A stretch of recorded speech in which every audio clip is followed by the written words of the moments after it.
And thank you for joining the Westerly Library in Wilcox Park for tonight's Community Conversation series. This program is being presented using the webinar version of Zoom, and attendees are joining in listening mode only. Please send any questions through the Q&A feature at the bottom of your screen at any point during the program, and we'll do our best to answer them within the time we have allotted. Please note that this program is being recorded and may be posted on our YouTube channel at a later date. Should you get disconnected, simply use the link that was emailed to you earlier to get back into the program. April Dinwiddie is a Black, biracial, transracially adopted person and a nationally recognized thought leader on adoption, foster care, and multiracial families. After years of branding and communications work in industries ranging from retail fashion to airlines, April committed fully to her personal passions as the chief executive of the Donaldson Adoption Institute. She is the founder of Adoptment, a mentoring program that matches foster youth with adopted adults, and also hosts Born in June, Raised in April, What Adoption Can Teach the World, a podcast about adoption, identity, and family. April's work centers on helping individuals, families, corporations, nonprofit organizations, schools, and other government agencies build skills and capacity to authentically embrace differences of family structure, as well as race, culture, and class. April is a founding member of Westerly Anti-Racism Coalition, Westerly ARC. I'll now turn it over to our partner and moderator for this series, April Dinwiddie. Thank you, Amanda, and thank you to the Westerly Public Library in Wilcox Park for making space yet again for our community conversations. Welcome to all who are joining. Welcome to the panelists. I can't wait to jump in to this conversation with all of you. Before I do that, we're going to set a few little ground rules, set the tone, get into the October vibe. So I'm going to share my screen. We do have the chat functionality. We will be opening up to Q&A as we continue this conversation and as we close it out, really, right, to open it up to all of you. Please use the chat function or the Q&A function to put thoughts, questions in, and we will get to them over the course of the conversation. So welcome all. Thanks for spending some time with us. We are so excited because we have this series. This is the first in a series of community conversations that we hope that will continue both with the library and Wilcox Park and other organizations in the town. This is in partnership with ARC, Westerly Anti-Racism Coalition, and we're going to learn a little bit about our mission as we go. The mission of the Westerly Public Library obviously is to strengthen the community and enrich lives by stimulating intellect and sparking imagination through access to literature, information technology, nature, and the arts.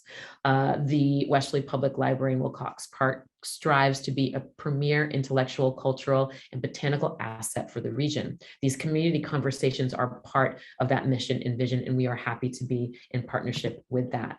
Westerly Anti-Racism Coalition, a group of individuals who have been in Westerly creating change and conversation and energy for over a year. A group of us came together in the last year to create the Westerly Anti-Racism Coalition, ARC, and our mission is to embrace multiculturalism, to address racism through education and empowerment. It's helping the community embrace multiculturalism by honoring and celebrating the presence of many cultures and ethnicities. It's educating the townspeople, specifically leadership, on what racism and biases are and how both affect individuals and our community as a whole, and to empower local civic, political, and business leaders, current and future, to work proactively to prevent racism and bias, as well as address issues that arise in real time. These community conversations are intentional. They bring in folks from the community to share and to model what it looks like to be in conversation with complicated content. And I'm, again, thrilled to have my friends here with me tonight. There will be more community conversations to come, one in November. We'll talk a little bit about that before we close. We are all on social media, both the Westerly Public Library and Wilcox Park and Westerly ARC. You can find us on Instagram. You can also find me on Instagram and social media and Facebook as well. So please do, we encourage folks to like, share, comment. We do record this. After we record, I always check with the panelists to make sure that they're good. And I check with myself to make sure that it's good to go out into the world as an archive. So this may show up on the Westerly Public Library website. And if so, we will also be Instagramming it out and Facebooking it out. And my guess is that it will happen, but just in case, you may be the only ones here right now. So glad you're here. A few things to ground the conversation. I call them the ABCCs.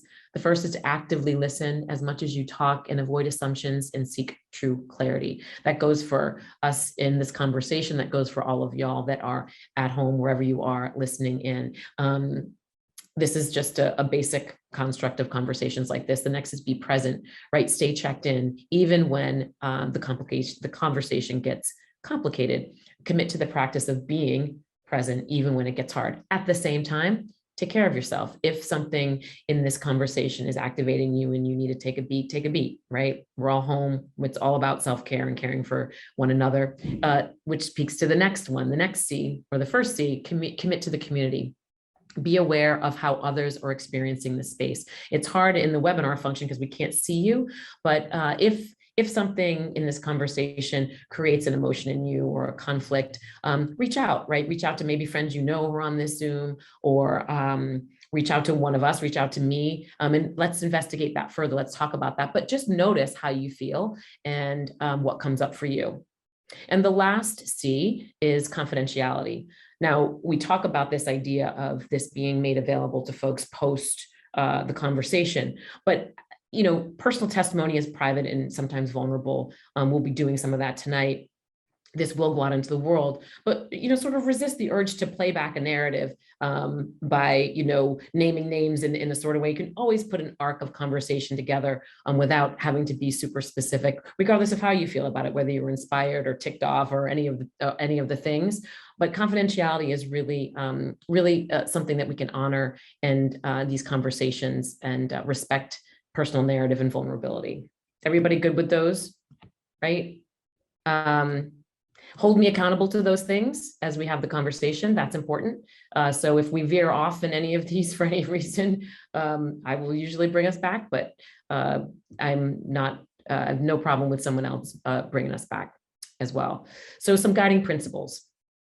Even the most vigilant eyes have blind spots. You could be doing all the things in life to be actively engaged in anti-racism, being in complex conversation and staying there, and you can miss something. Tonight, these conversations help us to find some of those blind spots. What am I missing? I hadn't thought of that before. Oh, I didn't even think of that because this isn't my experience. These are the ways that we open up learning and growth in times such as these. The next theory is Malcolm Gladwell's 10,000 hours. Whether you believe in this or not, Malcolm Gladwell is a thinker, a writer, an author, an influencer, if you will. In one of his books, I think it was Outliers, he talks about this idea that you have to be in practice of something for 10,000 hours in order to become expert. So I always ask folks, like, how many hours do you think you have in direct practice around complicated things, whether it be about race, differences of family structure, differences of ethnicity, of gender, of economic structure. How much practice do you really have in conversation and action around unraveling and deconstructing some of these things for yourself, for a community, for those you care about?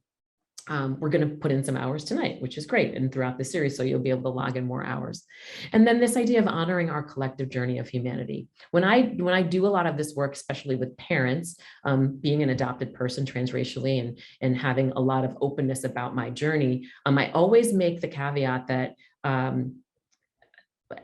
my parents deserve the love and respect, even right next to things that I wish were different and better, right? Two things can be true at once. So we may not totally be in sync with another person's journey, but we can honor that, and we can be curious about that. We can be open about understanding that. So I want to honor that tonight for all of us here, for all of us that may be listening, for all of us that are part of the conversation. And these foundational elements that help us bring all this together. Three things, and they go in order for me. and I think it's really good practice to be thinking about this, which is this idea of understanding and building healthy identity. And knowing who you are, what you value, will help you in any circumstance, right? And make good decisions with good information, right? You know that, and we're always on this journey where our identities can be constantly evolving. And then the next thing is having healthy relationships and strong relationships, not just to ourselves, our families, our communities, but to complicated things. We may not be close to complexity in certain things every day, but we get up close to it because something happens. There's a crisis. There's a moment that goes, oh my gosh, I didn't recognize that I have a hard relationship to that thing. That will reveal itself over time, and how you respond to some of those things will be revealing. And then all of that gets us to the last thing, which is if you're doing the first one, you're thinking about healthy identity, you're working on yourself, you're being self-aware, you're building strong relationships to both complicated things and to human beings. When you get to the facing and embracing parts of life, of difficulties and differences, it's just easier, right? We can't stop doing everything and just focus on these things till we get there. But if we notice, and if we're in that flow, the way that I've come up with this structure is because it's worked for me and some of the things that I do. So worth kind of scaffolding us in the conversation. When we talk, we'll identify some of those things. Last month in September, the theme was never too old to learn and grow. We talked about back to school. This month, we're talking about masks. It's October. We will be rounding out the month with Halloween, which gets us talking about masks and culture and different things. But we have a whole month of activities that come up and things to talk about tonight. But the overlay is this idea of masks, identity, and what that means when we show up in the world. So I'm going to read a poem, We Wear the Mask by Paul Laurence Dunbar. And this will be a little bit of a starting place to get us in the spirit of the conversation. Then I'm going to jump in with our panel. Okay, so here we go. We Wear the Mask by Paul Laurence Dunbar. We wear the mask that grins and lies. It hides our cheeks and shades our eyes. This debt we pay to human guile. With torn and bleeding hearts, we smile, and mouth with myriad subtleties. Why should the world be overwise in counting all our tears and sighs? Nay, let them only see us while we wear the mask. But we smile, but, O great Christ, our cries to thee from tortured souls arise. We sing, but oh, the clay is vile beneath our feet and long the mile. But let the world dream otherwise. We wear the mask. Love this poem. This has been a foundational piece of poetry for me, and it kind of kicks us off into conversation. So without further ado, I'd like to bring the panel into the moment with a question that I'm going to ask all of you, which is, what is your connection to Westerly? I'm going to give a brief connection to Westerly for myself, and then would love for all of you to share. So I was adopted into this community when I was a toddler, right? Small. I came to my family of experience, my adoptive family, about 7-8 months in, and then was adopted several months after that. So forever, Westerly will be a source of great love and appreciation and kind of a center of gravity, because that is where I was raised and born and all the things. And right next to that is the reality of what was difficult about being in Westerly as one of a handful of persons of color growing up in a town that very much articulated not seeing color, including my parents. That was the way they operated when it came to inviting me into the family. And while a beautiful idea and sentiment, the rest of the world and community didn't always not see color. I was very much clearly a person who was not the norm, right? And not the identity that so many persons shared in the town of Westerly. So I have a complicated relationship with the town, but mostly rooted in a place of great joy and beauty that I want to continue to get more beautiful and better every day. That's why I do the work I do with Westerly ARC. So with that, I'm going to open it up and have Kayla introduce herself, Kayla Kennedy, and then we'll go to Steadfast and Kevin, and then Leslie. Hi, I'm Kayla. I use she, they pronouns. I was born and raised in Westerly. I did my entirety of my K through 12 schooling there. I've worked many odd jobs there, and it is where I call home. I'm now living in Providence. I am a photographer, an activist, and just a hopeful person. And that's me. Amen. I love that. You know why you're a hopeful person is because of the action you take. You give me hope, Kayla, because you're in it and you're doing it. And that is in times when I don't feel hopeful, you remind me to be hopeful. So I love that you gave that descriptor to yourself, because I couldn't agree more. And so that just struck me, and I appreciate you so much and have so much love for you. Steadfast. Hi, my name's Steadfast. My pronouns are they, them. I'm Haudenosaunee. I grew up going back and forth between Westerly and Chariho. I went to Chariho High School, but I worked starting at the age of 13 in Westerly. And that's where most of my friends are from. That's where most of my community is. And yeah, Kayla, it's a place that I'll always consider to be home. And not just home, but a place to escape to center myself and kind of remember where I come from and what my goals are. Yeah. Beautiful. Glad you're with us. Thank you. Kevin, and then Leslie.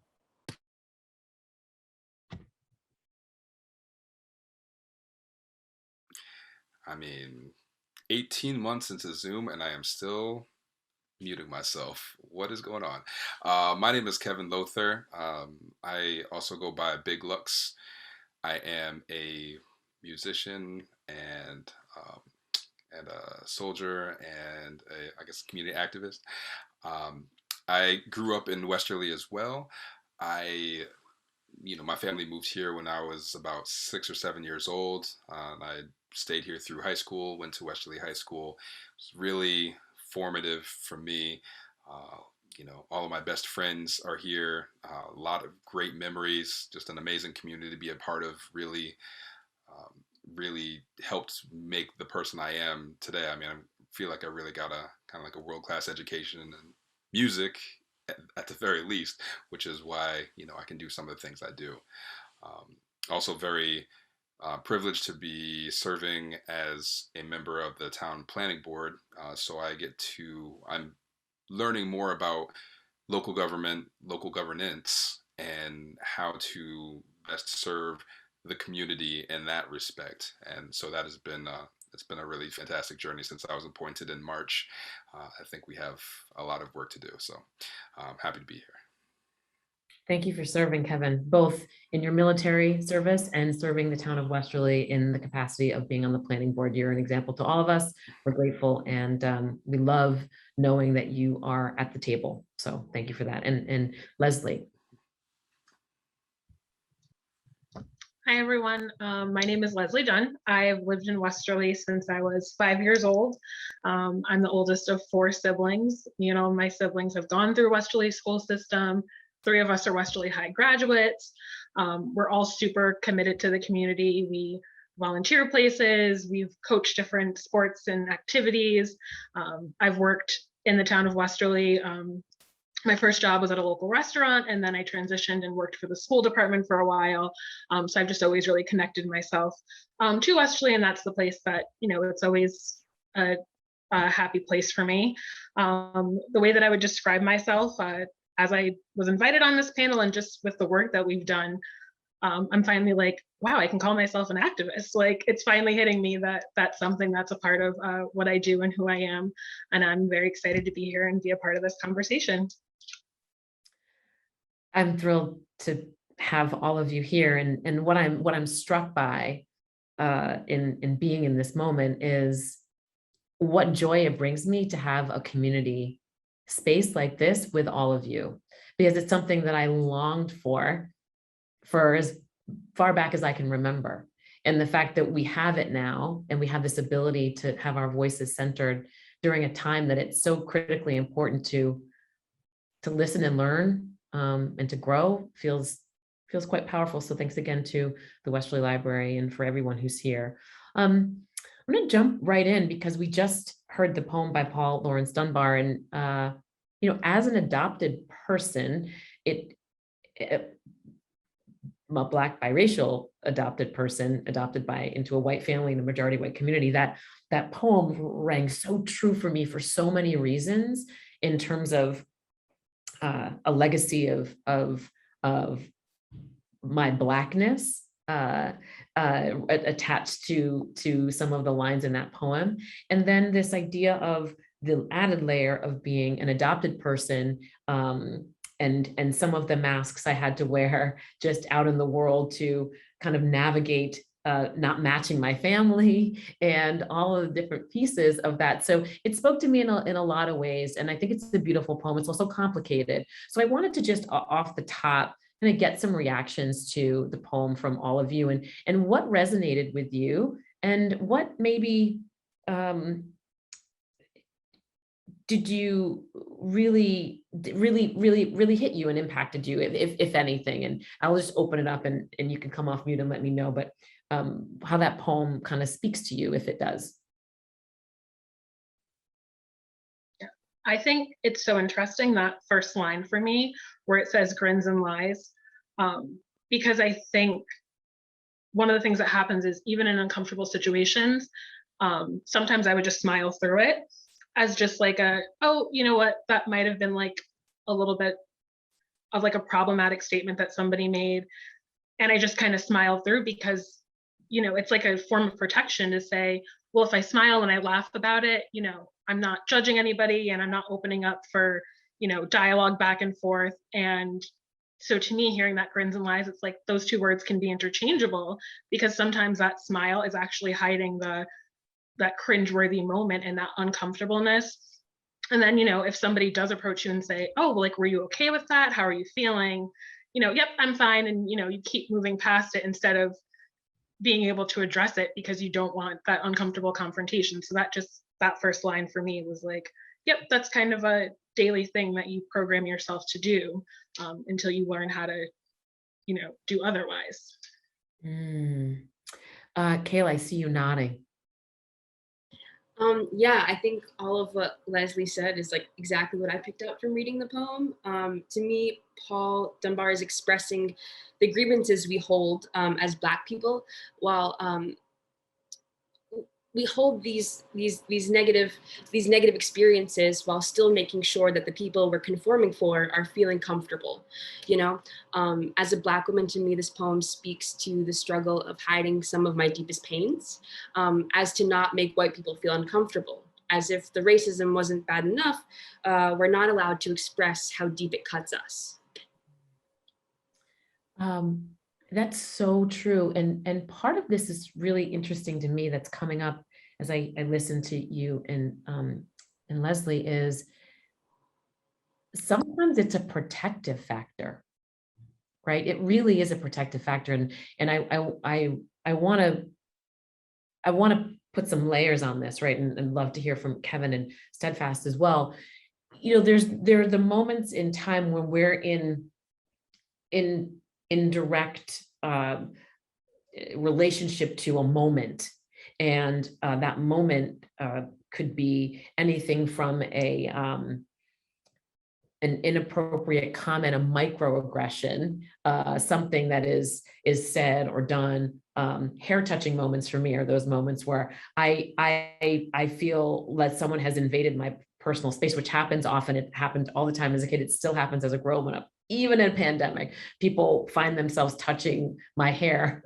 And so my reaction is generally one of trying to keep some sort of peace, because if I reacted the way I wanted to react, it wouldn't go well, right? Which is, don't touch me. Who are you? Why are you touching me? So the mask of just keeping sort of this moment of personal safety, even when I would have every right to say, don't touch me. So just, that's what comes up for me. So I don't know, Kevin and Steadfast, does that kind of idea that Leslie, Kayla, and I are speaking of, in terms of putting a mask over a feeling of pain, of hurt, of a moment when you were not treated properly, and you mask it because you want to keep safe, you want to keep it moving, you don't have time today, you got to get to work, all the things. Yeah, I was gonna say just like 100% for me. And I'd like to add to it another part that spoke to me that really I think kind of dovetails with the protective nature of it, which is the line about with torn and bleeding hearts we smile and mouth with myriad subtleties. Why should the world be overwise, counting all our tears and sighs? Because one thing that the mask does is that it prevents it prevents people from seeing the true self, the true emotions, the true pain that that we're going through when we get into some situations, and like not being seen at all as individual people who might have strong feelings about what was said or a certain situation. You put on the mask so that everybody kind of it it allows people to be like, oh, okay, they're fine, this is just a person who I can say things to all kinds of ways, and they may not react, they might not react, or like they're one of the good ones, they're one of the good ones, so we can have this conversation, and so like we'll keep it moving. And so they never see the subtleties, and I think that's a really important distinction that the poem makes. Kevin, before I go to Steadfast, look, you're really nailing something down, because really part of this conversation is to hear from all of us, but there may be some people who are witnessing this or see it at another point to think, okay, so what do we do about that? And to me, what you're saying, and I'm not, I hope I'm channeling this in the way that makes sense. It's just what I was feeling and hearing.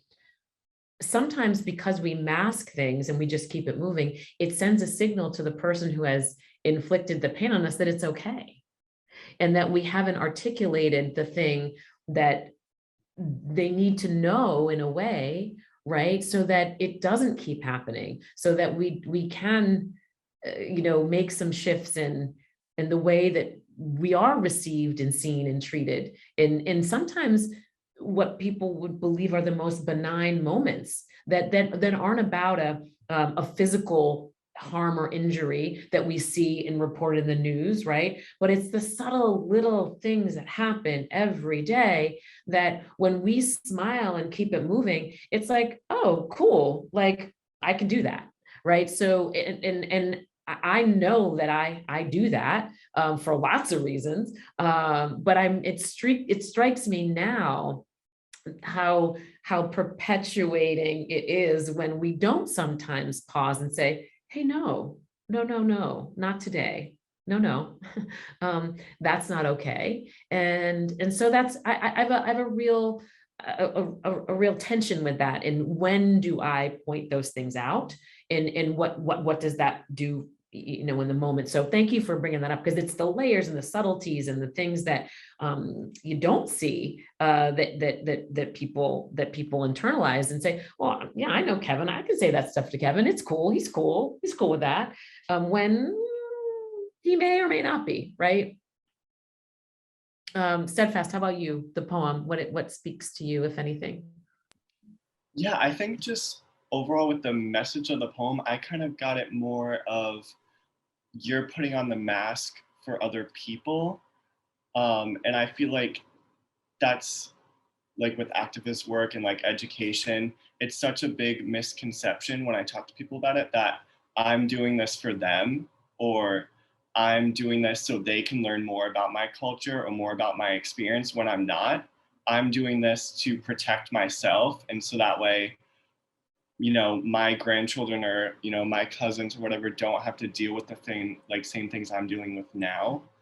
And when I read it, I just saw that parallel of, not only the misconceptions as to why we wear masks, because, to me, it just makes sense. Like, I'm doing this to protect myself, but it really, like, talking to other people who don't have to do that on the day-to-day basis, they think, I don't know, they're just centering themselves in the conversation and in our emotions and why we do things and aren't realizing, like we've all mentioned already, it's for our own protection.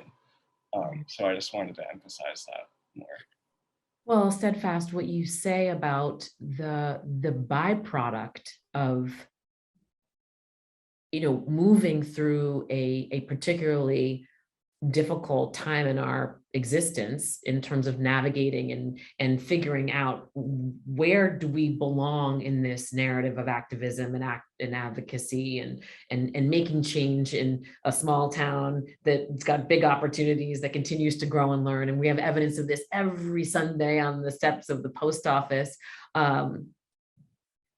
It strikes me that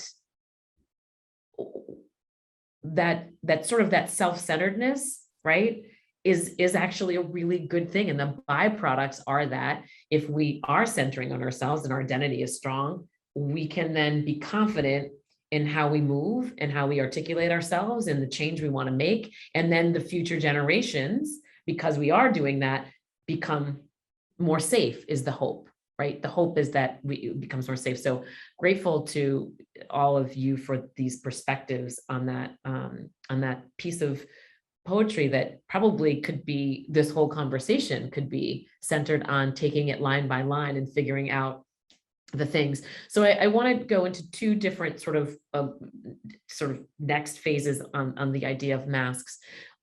It seems that one of the questions I had, it was somewhat answered, which is, do you recognize when you're putting a mask on? Do you know the difference of when you said, oh, got to turn it on? And sometimes you talk about the code switch, right?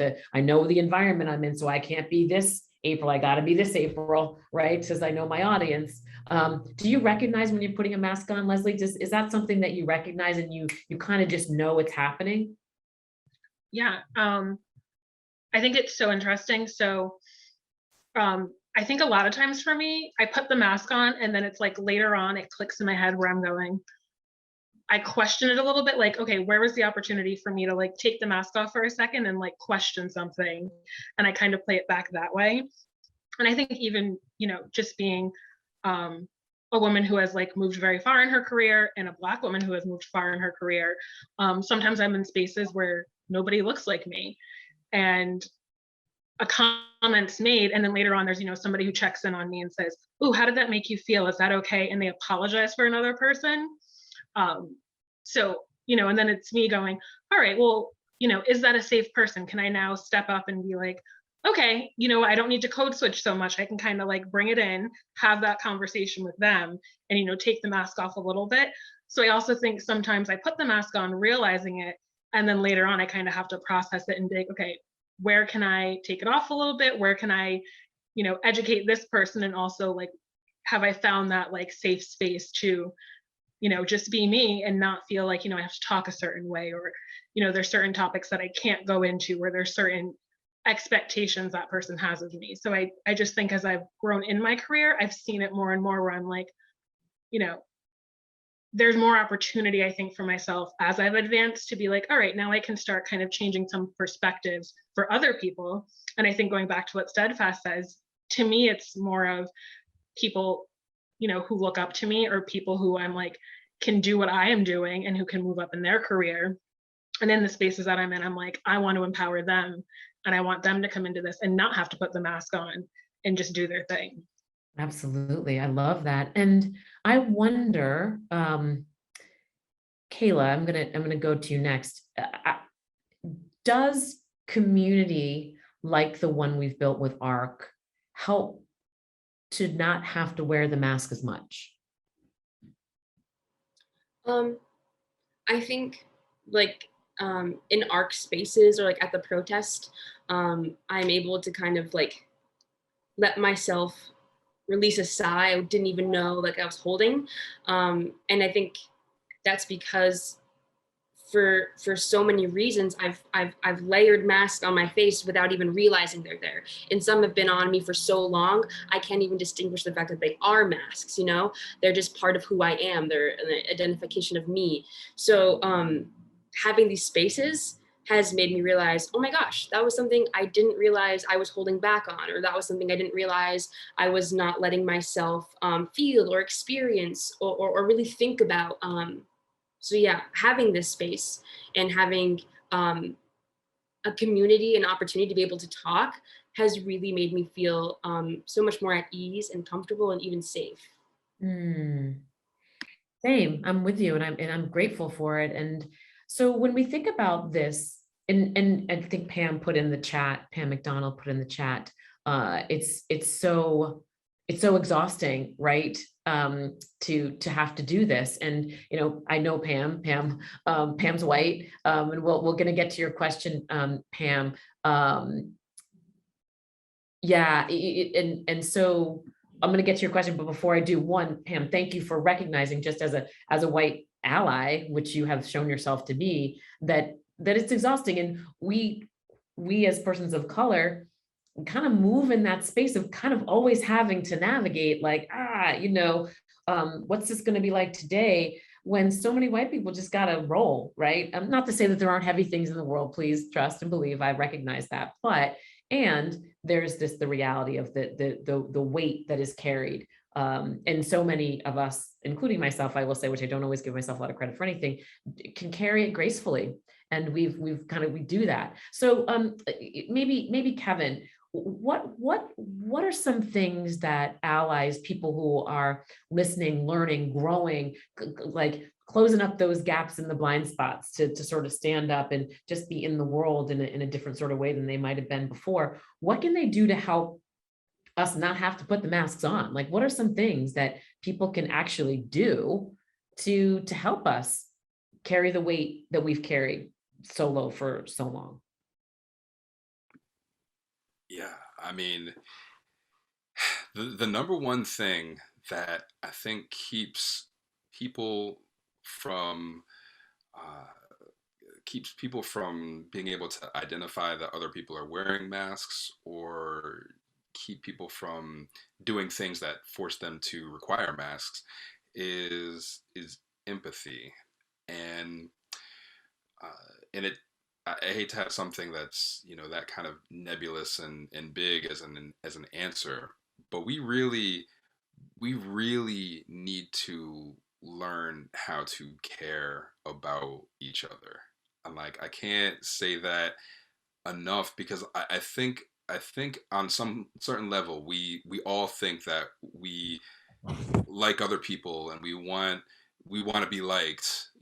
Honestly, I think we want to be liked more than we want to be able to put our hearts in other people's situations and really try to understand why they might act the way they do, or why um uh why certain people might be offended by something that you yourself would not be offended. you know I like to give an example of like a microaggression that happens. So like, if somebody comes up to me and I'm introducing myself as Kevin, and they say, "Oh, that's great, you have a normal name," and I'm like, okay, like, you know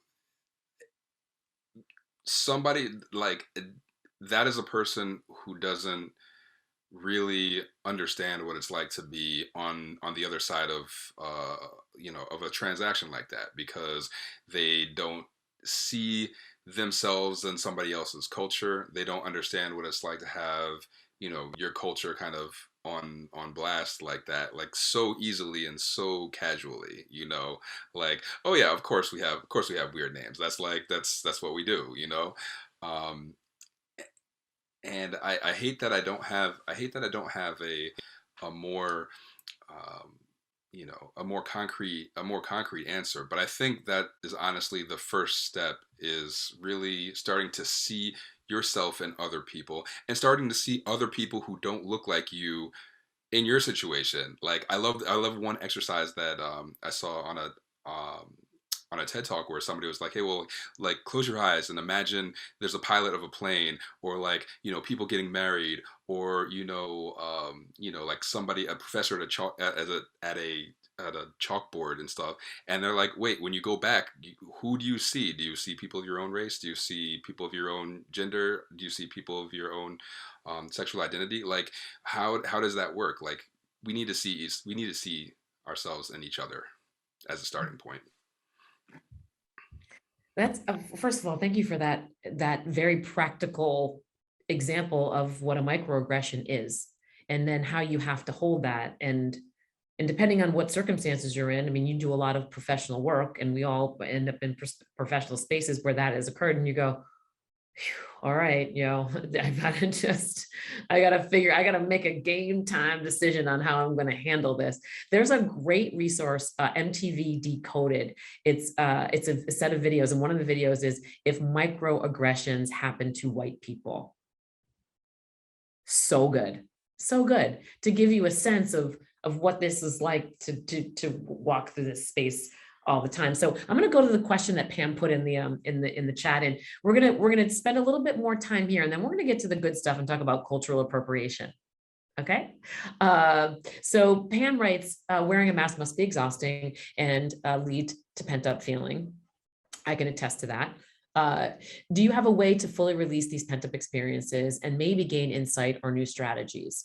Would it be helpful to release these feelings in a structured environment that includes white people, or would this be in any way inappropriate or too unsafe?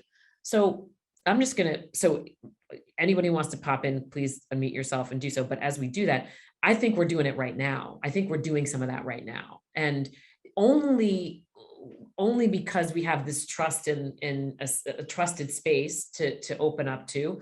We have a lot of trust in relationship already. The five of us here, we know each other. We know we have an affinity and a love and a relationship.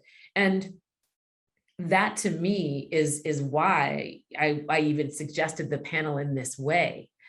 For the folks, very intentionally curated to be an intentionally safe space for us to be in, so that the hope would be white people, other people who don't share our identities and our experiences will come in and learn and grow based on some of the things that we offer and share. So I love the idea of more spaces like this. At the same time, I also recognize the heavy lift that persons of color take up in this space and time and in these environments. And not everybody's up for it all the time. I could be up for it one minute and not the next. So I don't know if anyone else has some thoughts on Pam's, but knowing what I know about Pam, she's so practical, right? She's like, I want to get to some action points and action steps.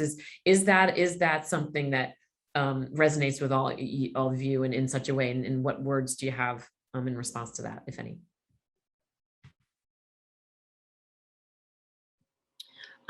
Well, I think you said it right. This is what we're doing here right now, and I guess also to reiterate, it's so important for, I think, the white people seeking out these spaces to understand and realize how hard this is for us. I know that after this, I'm going to need some serious time decompressing and thinking about this conversation, my feelings towards it, things that come up that maybe that haven't come up before. Like it's always for us, I guess there's no break from that exhaustion, Pam, because we're always battling with it and we're always dealing with it and we're always finding new ways that it sneaks up. But yeah. Yeah. Thank you for that, Kayla. I'm with you. And that's self-care is such a big part of the journey, and learning to make space post these conversations. And it's also why I think the Sundays for me and for many that we've discussed this, it become like nourishment and become a moment of like, I can relax a little bit and let my hair down. Anyone else have any thoughts on Pam's question before we want to talk a little bit about gender identity? Steadfast, I'm going to talk to you about masks and gender identity. And then we're going to go into what a lot of people's minds right now is what y'all going to be for Halloween. I'd like to just offer two things real quick. One, to Pam, So there's been a lot of discussion in the last couple of years, especially about and angst from, I think, a lot of conservative America about things like safe spaces on like college campuses. And I just want to interject and say, like, this is 100% what we're talking about. What you are talking about there is why people of color have decided they need to build some of these spaces so they can do some of that decompression in that space. And it's usually better that there aren't white people around, honestly, so that you can feel that you are not being judged in any way for that decompression, that removal of that mask. And I will also say that, as a process, I feel like I am, as being a member of the military for, it's like basically 17 years, that is a mask that I've worn heavily right alongside with the racially, related mask that I wear. And I have been so slowly trying to deconstruct myself and take off those masks. And I've been really using my art as a way to do that. And so really my music and my art is a way to do that. And I think a lot of us who are doing art, artists of some kind, like you have to have, that's a release that is very important, and usually telling your message as you do that. And thank you for doing that as beautifully as you do, Kevin, because we all benefit from that. And isn't it true that naming this idea that so much creativity and beauty historically, ancestrally, legacy over time, so much of what the world can partake in is made from the processing of these deep emotion. And if folks were paying attention a little bit more and investigating some of the things that they enjoy, music, food, poetry, all the things that just kind of superficially come in sometimes, it's being curious and going deeper into where did that come from? What is the root of that thing? It's so, I'm excited, I'm dancing, it's all the things. Sometimes you just want to be in that space, but what does it look like to go deeper and to find out where that came from and why it was so beautiful? Billie Holiday. I mean, let's talk about the amazingness of a performer and knowing what that beautiful gift we all appreciating can and still have, where that came from. I just that was so important that these outlets exist, and it's what fuels so much creativity in our world, as a byproduct of some of that. And I just hope that anybody listening to this conversation is like thinking about what are the things I don't know about a thing that I love that is connected to culture that I'm enjoying, but I'm not quite fully understanding. And this is a great segue into cultural appropriation, actually. And I know, Steadfast, before we do that, though, talking about masks isn't just this idea of racial identity. There's also gender identity that comes up with masks, and wondering if that resonates with you in terms of the masks you wear, what other folks who want to be allies to us need to know about helping us remove some of those masks by their actions. Yeah, it can be really complicated sometimes, especially being like biracial and white passing. Sometimes it's complicated enough for people that I'm indigenous and multiracial, and then when I also say I'm queer, that's just a whole nother thing for them to try to comprehend.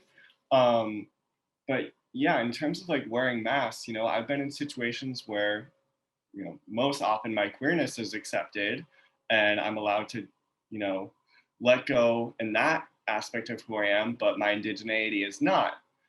So I still have to uphold those masks. And then I've been in situations where my indigeneity is accepted, but my queerness is not.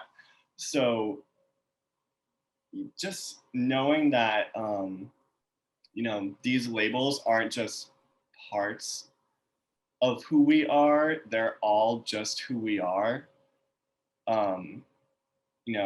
Especially with queerness and indigeneity, because, like a lot of people are, two-spirit. So that is something that, is a part of our Indigenous cultures, and so it's directly intertwined into our indigeneity, but also just, as being a queer Indigenous person, it's the intersectionality can just get really complicated sometimes.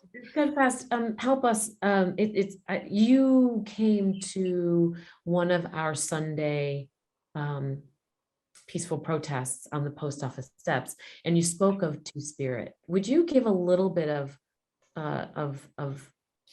commentary about Two-Spiritness? And it just was so fascinating to me, and I would love to hear about that. And then we're going to move to the next part of the conversation. And if questions, folks, if you have questions, please put them in the chat. We'd love to hear from you.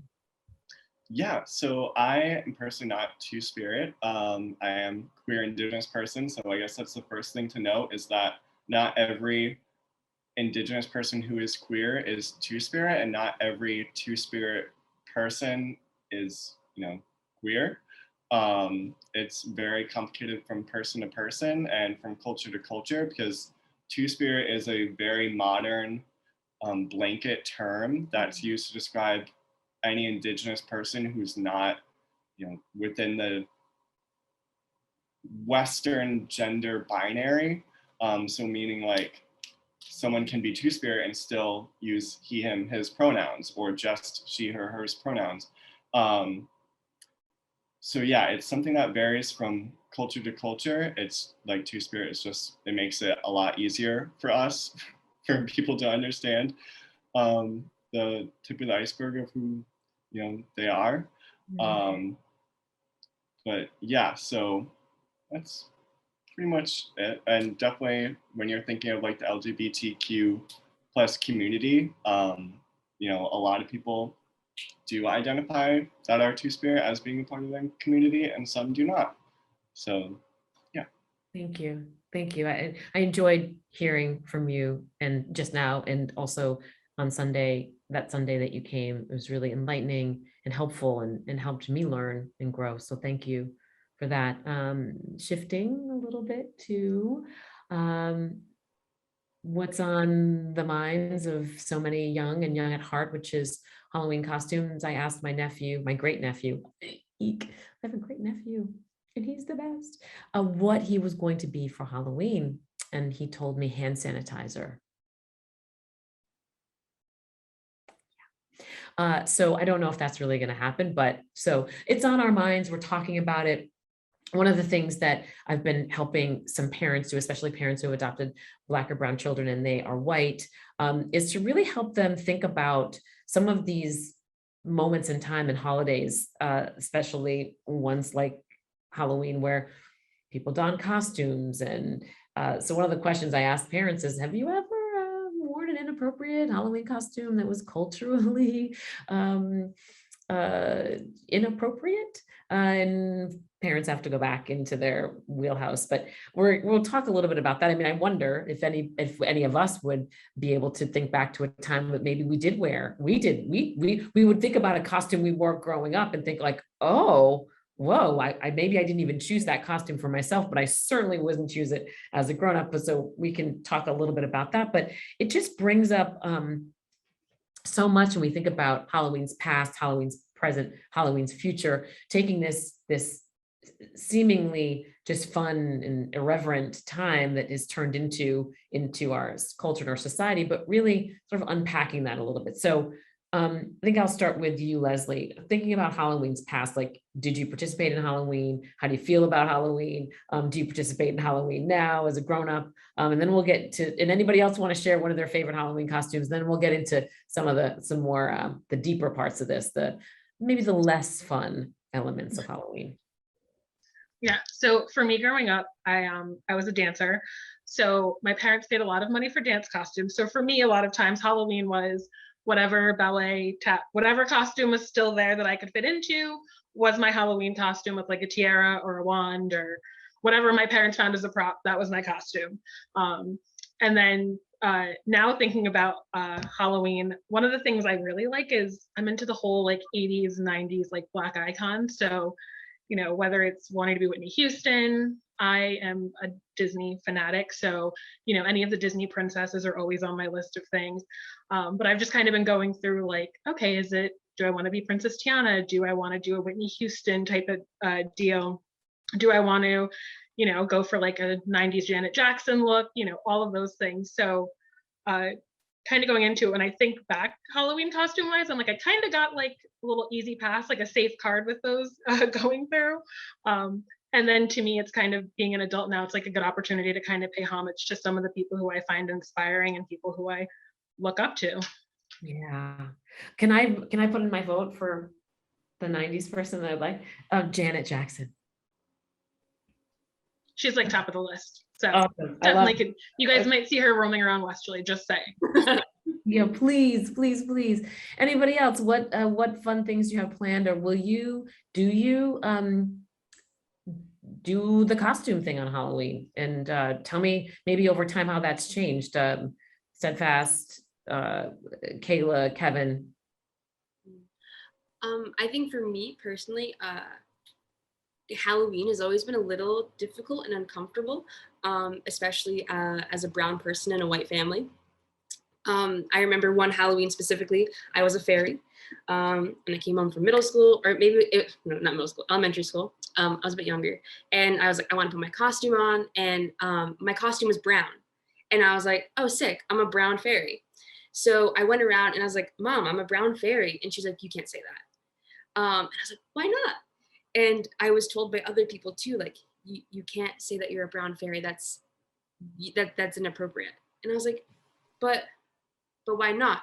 And it was because the people around me felt uncomfortable because it just sounded like I was talking about me myself being brown, me identifying as a brown fairy. So that's the first Halloween I remember feeling so conflicted and confused because I had no idea why I wasn't allowed to say I was a brown fairy. But then going forward, I always felt so envious of my friends who could dress up as like their favorite characters, but I couldn't do so because I didn't know of characters that were Black. And if I dressed up as a character who was a different race than I was, no one would actually even understand who I was. And or like I couldn't dress up as Hannah Montana because Hannah Montana doesn't have a curly brown bun like I do, you know? So I think I've become a bit scorned from Halloween and dressing up in costumes because I've always felt unsure and out of place and not necessarily fully comfortable. So I don't know if I will be dressing up this year for Halloween. Thank you for that. I can identify with all those things. And it's really interesting because I think you bring it back to a nice white community that we don't see color, but yet we as kids go, well, yeah, but my skin's brown and I like my brown skin. I want to talk about my brown skin, isn't it, you know, cool. So it's that idea that there's some elevated way in which we're looking at the world by not seeing color when we should be, can be, need to be celebrating the differences and checking in where the biases are coming in those moments when we say, oh, don't, you know, we don't see color, until we're say, don't talk about it, you know, then you're like, wait, it's confusing. So just wanted to sit with you for that second and say, yeah, I'm here, you, with you, see you, and all the things. So Steadfast, Kevin, any Halloween moments, and we'll talk about some appropriation and how we might help people to understand the difference between appreciation and appropriation. Well, I can say real quick, as a kid, I think I dodged most of that stuff. I was very fortunate. It was like straight skeletons and ghosts and stuff. Like, I don't know. My parents were, I don't know, they were like either genius about it or I just wanted to be a Ninja Turtle. I don't know. I was so oblivious as a kid. I feel so fortunate in that childhood. I'm not gonna lie. But as an adult, it's been kind of like back and forth between pirates and vampire. I kind of go like, but in the last couple of years, the one that I've really wanted to do is like, I think as a guy who's my doppelganger is Winston Duke as M'Baku in Black Panther. Like that's my guy. That's the costume I want to go after. If I can figure out how to do it, that's what I'm doing. Please do that, and please send pictures. I'm giving my vote for that one. Please do that. Please. Steadfast, any thoughts on costumes, and then we're gonna move into this idea of cultural appropriation too. So let's go there too with some of what we know to be true as opportunities to have conversations about cultural appropriation versus appreciation around this time. We have a beautiful opportunity to kind of open up some space to have this conversation, and what better time to do that, right, than now? Yeah, well, I mean, growing up, I still am a huge horror fan. So I kind of just love like the horror and like the fright factor of Halloween. Um, yeah, for me, Halloween is kind of all year round, to be honest. I just love being scared, and I love like the anticipation and the thrill. Um, but yeah, if you want to start talking about appropriation and costumes as well. Yeah, well, so one of the things I think about is, how do we take a time and space? How do we use the calendar, right? This whole idea of my name being June at first and then being April. And I think about the calendar so much as a tool. Like, how can we like get real intentional about some of the things that might come up over the course of a year, and not just to mark something and honor it, or that's great.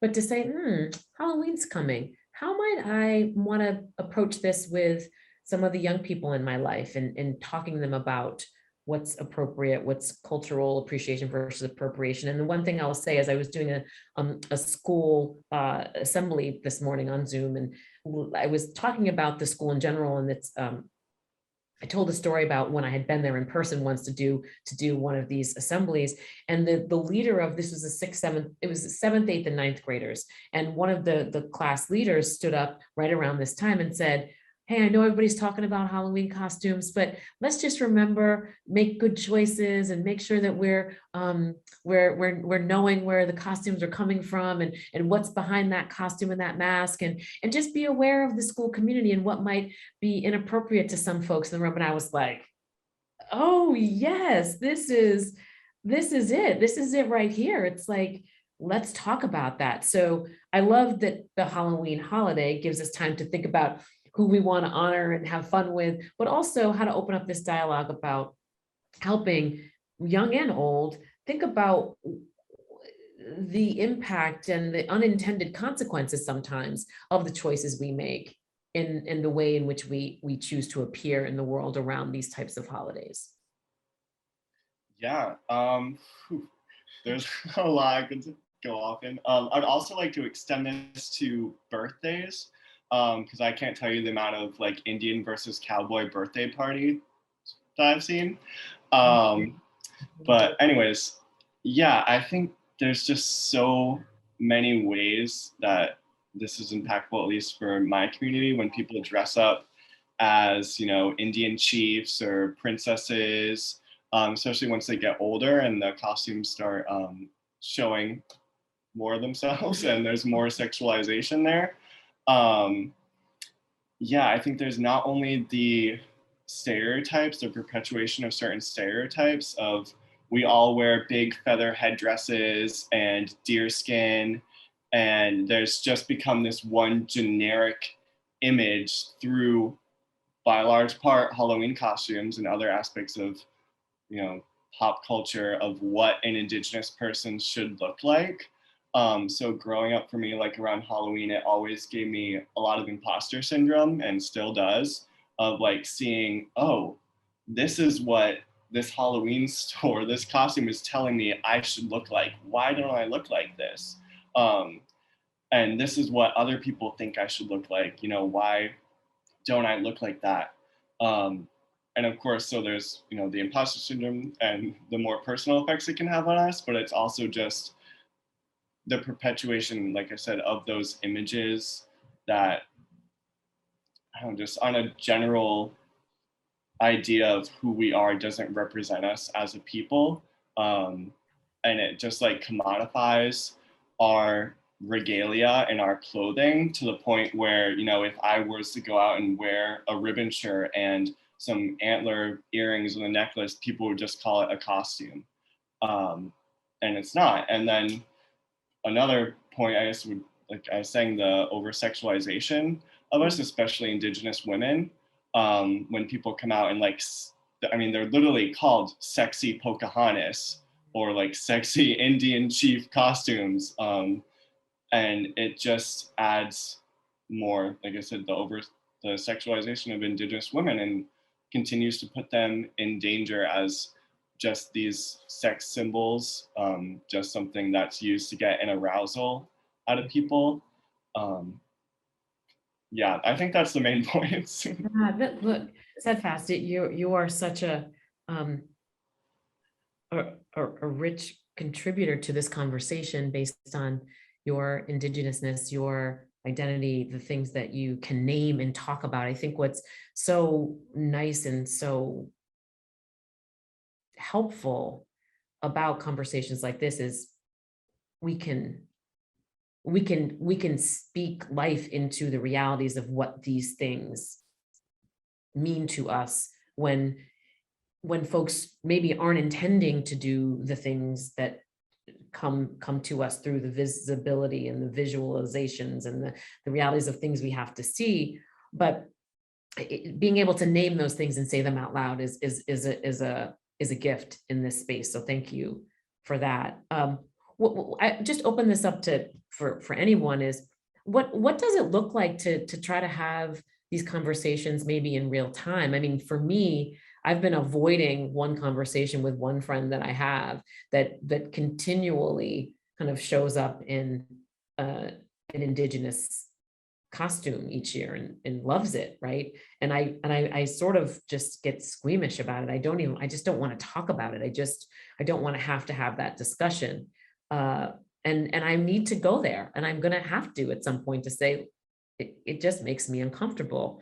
So part of this is what is the pathway to peeling back some of these layers? In the moment we're talking about it, that's great. Some folks on the Zoom in this moment may have thought like, gosh, I hadn't thought about it that way before. And maybe cataloging in the back of their brains, like, oh, wait, when have I had an inappropriate costume on? And do I need to kind of go back to that and process a little bit of that? And then it's like, for children and young people, what is it okay for? Let me pose this question. What are the circumstances of it being okay for a child to wear an Indigenous person's costume if they're into it, right? And they're learning about Indigenous persons in school, and they are inspired to be that. Is there a level of appropriateness that would be okay? And what do parents and grownups need to be imparting to children and young people as this idea of being culturally curious and not being transactional or superficial, but really being curious and interested in that costume? What does the pathway to look like when grownups can be in charge of helping kids understand? Does anybody have a word on that? I think personally, it's about accurately teaching history. Indigenous history is not taught accurately. It's not taught enough. It's not taught at all. So it's kind of been put on the shoulders of parents to be, or like to have to be like, well, no, you can't dress like that because I don't know, it's wrong. No, there's a reason why it's wrong. And you need to have that conversation, and schools need to have that conversation. And it's about owning up to the fact that there is a lot of, there's a lot of murder. There's a lot of, there's a lot of wrongdoing. There's a lot of just continual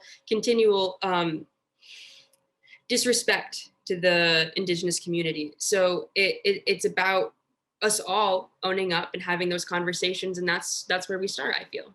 Yeah, it's well said, Kayla. And it's harm, it's family separation, it's the boarding schools, it's all the things that we know happened to Indigenous persons in our space and time. I also wonder, for me, the first, last year, a year and a half ago, when I moved into my new house, I had my friend come who does blessings in all kinds of ways that she's learned through her school and through her healing and being a person of many different relationships to spirit and to Indigenousness herself, came to bless my home in the land that it was on. And she said, as we walked away from the whole ceremony, she said, I feel ancestors weeping because no one's ever thanked them before. Like, we've been coming here, people have been coming here doing their thing. So, there is that reality that we don't know so much of the history. It's too hard, it's too painful, or just we don't believe it's true. And we kind of move through space and on top of space where we don't honor and cherish and remember and think about those who came before us and what we did, potentially to those folks that were there. So I think that's important. It's a high bar for people to elevate to when there isn't an institutional way in which we've been taught. So people have to really go after it and be curious and be committed to finding the answers and to facing that hard history so that they can talk to a child about the beauty of Indigenous persons and the perseverance and all the things, and hopefully come to a place where if a child is going to create, have a costume in that way, that they are being taught and know about the history and wear that costume with pride and an understanding of truly what it means versus what we may think it just looks like. Is that right? Any other words on that? Because I do want to talk a little bit before we sort of start to wrap up about a little bit deeper conversation about what it looks like to, let's just play this out for a second. Let's say a young person has is holding this idea of Indigenous persons in a way because parents, grownups around them have taught them, and they're holding it and they say, yes, I would still like to wear this costume. It's something that I want to honor, this history. I feel brave and powerful in it. Would that be okay? And then the question becomes, where does that costume come from and who benefits from the sale of that costume, right? And so that just comes up, and we're using that example as a real-time example of people will be purchasing costumes that depict communities, races, ethnicities, identities that those persons who really that belongs to will not benefit from. So can we talk a little bit about that? And does that resonate with anyone? And what can we do in service of living in a capitalist society that is we're all buying things, right? So what does it look like to be a more informed consumer and to help children understand things and then help ourselves as grown-ups make good decisions about purchasing? I think at least from like the Indigenous community, and I feel like for a lot of minority communities, it's become more complicated to explain why we have to sell our culture in some instances. Because again, just in the Indigenous community, like tourism is one of our biggest sources of income. And, when the tourists come in, they don't want to just learn about our culture. They want something they can take home with them. And so therefore we have to, whether it's dream catchers or sage or our traditional clothing or whatever, in order to make ends meet, we have to sell those things to them. And then that's where it comes in, people are like, oh, I bought this from a Native person, whatever. And it's like, yeah, but it's still, you're still crossing that line of appropriation. And, you can always just give someone money. You don't have to buy, you don't have to go that extra mile of also like appropriating something. But then you also have the instances where people who aren't Indigenous are making dream catchers or whatever, and that's just the best example in costumes that I could think of, where it just becomes so commodified that every aspect of our culture is spiritual, and it begins to lose that connection to our traditions and everything, and the actual stories that come along with it, and it's just seen as an object with a very simple meaning and a very simple use. So not only does it lose that, but then also if we have non-Indigenous people doing it, then we lose that income as well. Yeah, so it can be really complex, but I guess the general line between appreciation and appropriation is, at least for the Indigenous community, like I said, everything is so spiritual for us. So you can appreciate without taking. you can appreciate without like, yeah, I guess, yeah, that's the best way I can put it right now. So why I wanted you to be part of this conversation. There's some practical elements to things we could do. And one, I love how you had me go to, things and objects and artifacts have energy, and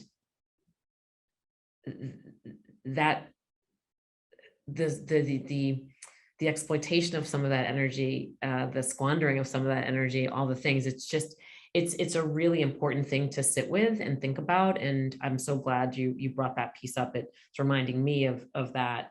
And then also there's this idea that part of appreciation is education, and being curious and going after information and learning about what is out there, and what and wondering and holding this idea of why we're so interested in it, in that object or that artifact or that thing or that idea, and being real clear and conscious about the things that we're buying and being been motivated by. So I appreciate that. It's again, in a capitalistic society where things we have to purchase and buy, if there's one big takeaway for me, many in this, but it's like being even more conscious than I am about the things I purchase, and be investigating some of who gets what, and how communities can be supported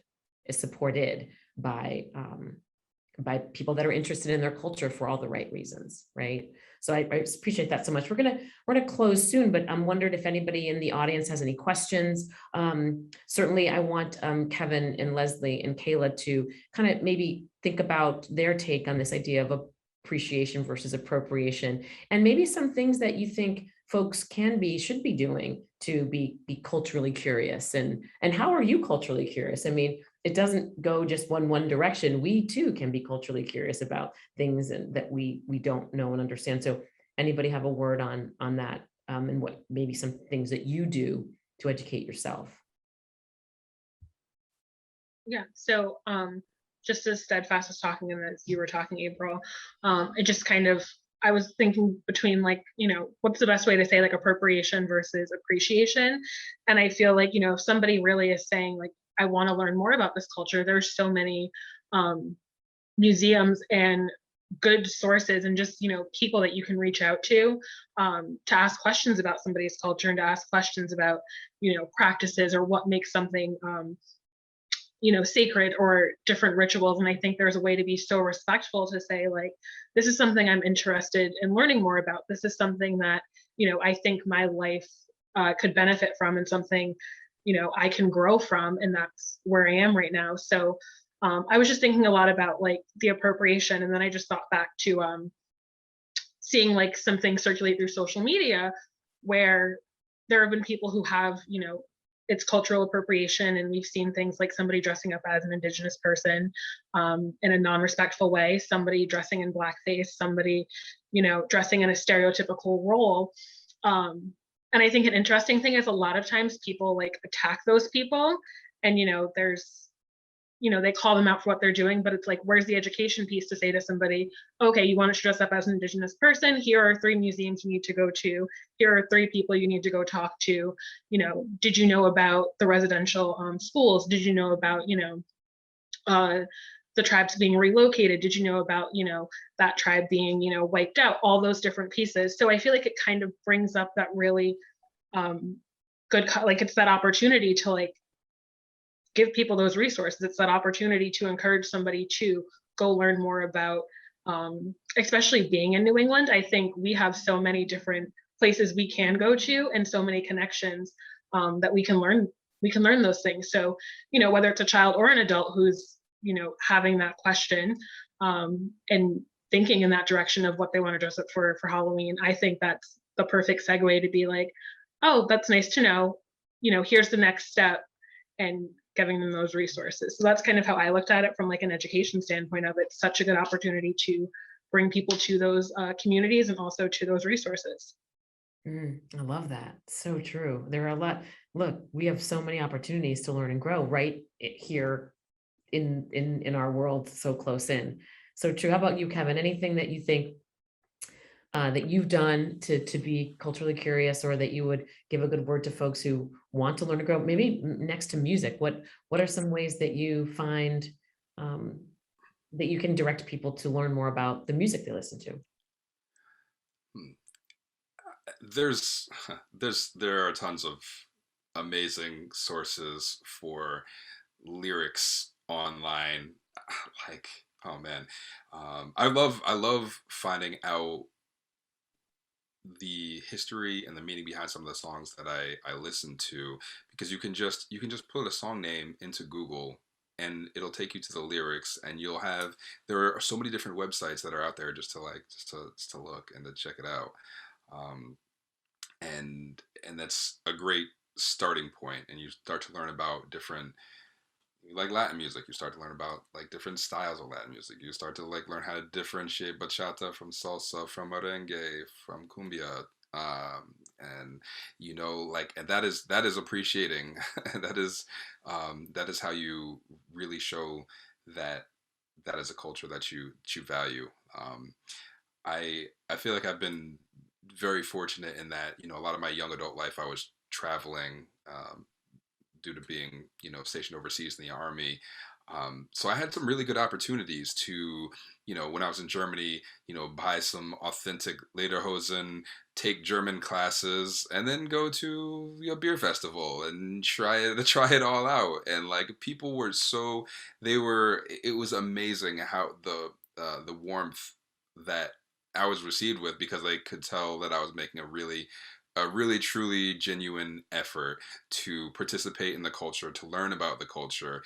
And so I guess the last point I would say is just like, again, circling back to my point about empathy. I mean, if somebody has, say your child wanted to be like a geisha or something, a Japanese geisha for Halloween, you have to ask yourself, like, do you know any Japanese people? Have you attempted to talk to, like, and if you knew them, do you think they would think that you're being respectful with your representation and your sourcing of that thing? And like, so I think people can take that and just think about that and apply it to any other kind of costume and culture. So I'd really say, like, if you really want to get in there, there's ways to get in there, and it's a beautiful thing when you do. I'd Wow. encourage it. Wow, I love that. It's a great sentiment to sort of start thinking about wrapping up here. And it's true, we have access in some ways to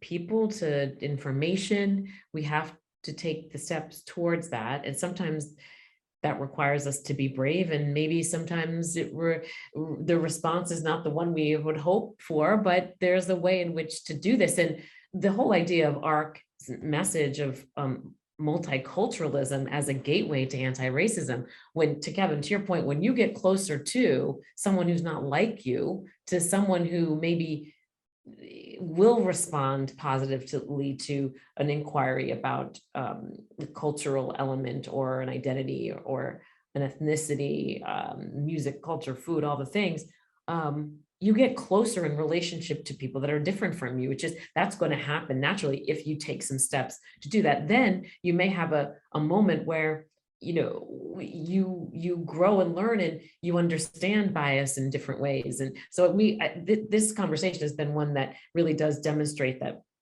through multiculturalism, through art, through conversation, there is access points to more anti-racism and anti-bias in the world. And that just brings to life ARC's whole mission and message and work. So I'm grateful to all of you. I don't see any questions in here. We're a little bit before 7:30, but I'm always good with giving people some time back and letting you start the process of your winding down of an evening time after this great conversation. Anything else that you'd like to say before we close?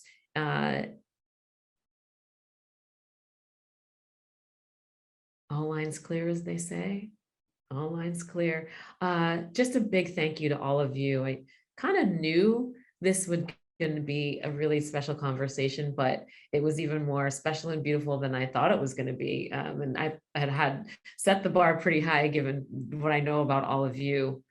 And I'm grateful to all of you. And I think the people watching and those that may see this in the recording, if we wake up tomorrow and we feel like it's good to go, will really benefit from all that we shared and all the personal narrative. So grateful to each and every one of you, Steadfast, Kayla, Kevin, and Leslie, for sharing your experiences, and join us on the next community conversations, please, in November, where we'll talk about this idea of a holiday table, and this idea when we throw the doors of our homes open holiday time and say, everybody's welcome. Anybody who needs a meal, will seat at the table, but we're going to investigate what it looks like when we might be uncomfortable for who comes walking in that door, and who really does have a seat at the table. And when we say our doors are open, when we say that, because we hear that around holiday time, I'm sure you'll start to hear it like, oh, all are welcome. Oh, please come one, come all. Like, who might make us uncomfortable sitting around that table? So we'll dig into a conversation about the holiday table and what that looks like and feels like and all the things. So grateful to all of you, grateful to everybody who's listening and participating, and we'll see you all in November. Okay, thank you so much to all of you. Appreciate you, and we'll see you real soon. Take care, y'all. Thank you, Westerly Library. Thank you, Amanda, Brigitte, and Bill. Thank you. Good night.